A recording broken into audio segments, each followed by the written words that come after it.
fight seemed to go exactly as you hoped it would? Things went well. I wouldn't say exactly how I thought anyway.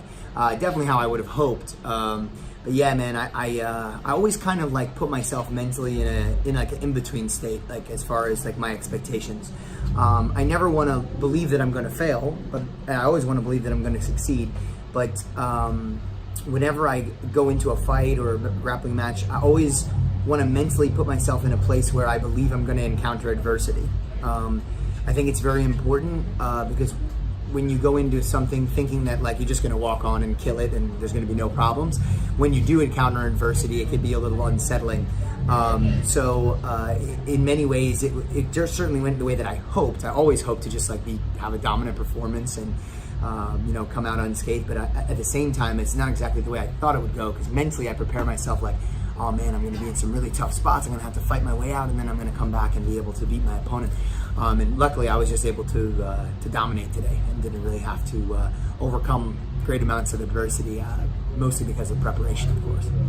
How pleased are you that you're the first one to finish him? I think that's something you were really aiming to accomplish. Yeah, very excited. I had mentioned in some previous interviews that not just beating him, but beating him in a dominant fashion would really prove myself, because this is a big step up in competition, and to show that I can dominate an opponent at this caliber the same way that I was able to do it with some previous opponents. In fact, in some ways, much better than I was able to do with previous opponents. I think it just goes to show my development and where I am on the world stage in terms of mixed martial arts. And like I said, he was a very difficult opponent to put away for many people. Nobody else submitted him, nobody else TKO'd him, nobody else KO'd him. So I was the first one that was able to get an actual finish on this opponent. So I think it was a definite, a big accomplishment and a big testament to where I'm at in mixed martial arts right now. What do you make of the fact that your own signing was a big deal? The signing of Sage, the signing of Eddie, were huge deals for one championship. Sure. Is it a good or a bad thing that they have been pretty comprehensively beaten, do you think, for the promotion? Good question. This is something that I think many people have been talking about, and my team included. The funny thing is when I was brought on, I had no idea they were going to start bringing in talent like Eddie and Sage and all these guys from these U.S. promotions that were seen to be like very, big stars. And not just seen to be. I mean, these guys where some of them had world titles. Sage being a prospect, but like I mean Eddie legitimately had the lightweight world title, right? So man, the fact that I gotta be careful with my words here, because I don't want people to misconstrue what I'm trying to say.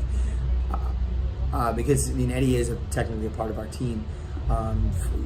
Ricardo Almeida is Renzo Gracie's student, and I've learned from him, and we work out there occasionally.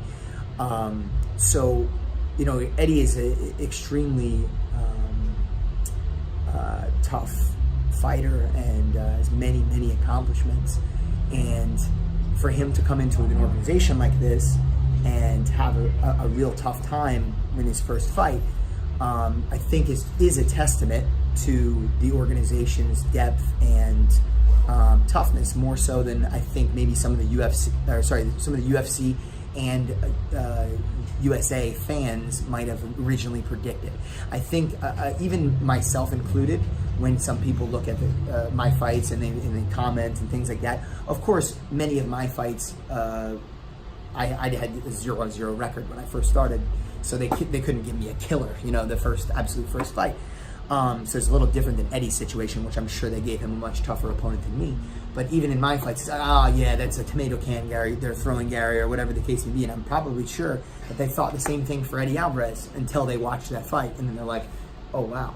And then even with DJ, DJ won his fight, but that was a tough fight. That might be one of the toughest fights that he's ever had. I don't know if he's ever struggled that much in a fight in the UFC, I think it just goes to show that like this organization doesn't play around. This is a real deal. This isn't just some junior league thing. They're right up there with the toughness and skill level of the UFC fighters, man.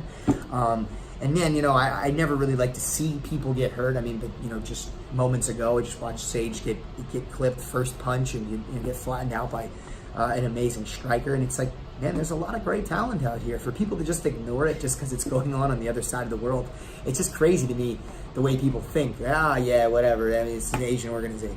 It's just like, yeah, guys, but they mean business, man. These tough guys out here, real tough guys.